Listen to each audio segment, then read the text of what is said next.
மாநகர போக்குவரத்து கழக பேருந்துகளில் பயண சீட்டு இன்றி பயணம் செய்த 4223 பயணிகளிடமிருந்து 4,71,600 ரூபாய் அபராத தொகை வசூல் செய்யப்பட்டிருப்பதாக அண்மை செய்தியை நாம் பார்த்துக் கொண்டிருக்கிறோம். கூடுதல் விவரங்களை எமது செய்தியாளர் சந்தோஷ் வழங்க கேட்கலாம். வணக்கம் சந்தோஷ், இது தொடர்பான கூடுதல் விவரங்கள். வணக்கம்.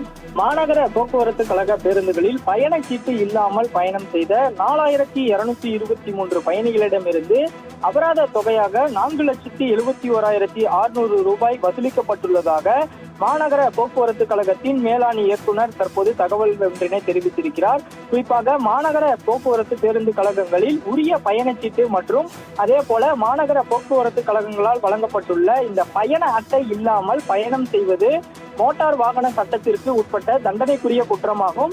மாதந்தோறும் இந்த சோதனையில் தொடர்ச்சியாக போக்குவரத்து ஊழியர்கள் தொடர்ச்சியாக ஈடுபட்டு வருகின்றனர்.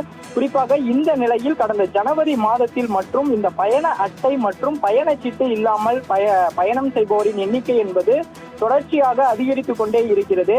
இதற்கான விழிப்புணர்வையும் தொடர்ச்சியாக போக்குவரத்து துறை சார்பில் தொடர்ந்து அறிவுறுத்தப்பட்டும் வருகின்றனர். இந்த நிலையில் இந்த பரிசோதனை என்பது அனைத்து வழித்தடங்களிலும் இருக்கக்கூடிய மாநகர போக்குவரத்து கழகங்களில் இயக்கப்படும் பேருந்துகளில் தொடர்ச்சியாக இந்த பரிசோதனை என்பது செய்யப்பட்டிருந்தது. இதன் முடிவாக கடந்த ஜனவரி மாதத்தில் ஒரே மாதத்தில் மட்டும் 4223 பயணிகளிடமிருந்து இந்த 4,71,600 ரூபாயை கட்டணத்தை வசூலித்து வருகின்றனர். அதே போல போக்குவரத்து கழகத்தின் சார்பில் பயணிகளுக்கு ஏற்றவாறு பல்வேறு சலுகைகள் கொடுக்கப்பட்டிருந்த போதும் இதுபோன்று பயணச்சீட்டு இல்லாமல் பயணிப்பதை பயணிகள் தவிர்த்துக் கொள்ள வேண்டும் என்றும் தொடர்ச்சியாக போக்குவரத்து கழகம் சார்பில் அறிவுறுத்தப்பட்டு வருகின்றனர். இருப்பினும் கூட ஒரு சில பயணிகள் இந்த பயணச்சீட்டு இல்லாமல் தொடர்ச்சியாக இலவசமாக பயணம் செய்து வருவதை வன்மையாக கண்டிக்கக்கூடிய வகையில் இருப்பதாகவும் போக்குவரத்து கழகம் சார்பில் தெரிவித்திருக்கின்றனர்.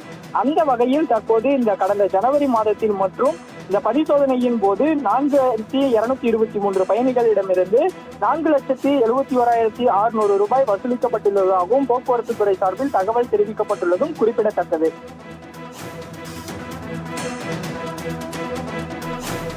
கூடுதல் விவரங்களுக்கு நன்றி சந்தோஷ்.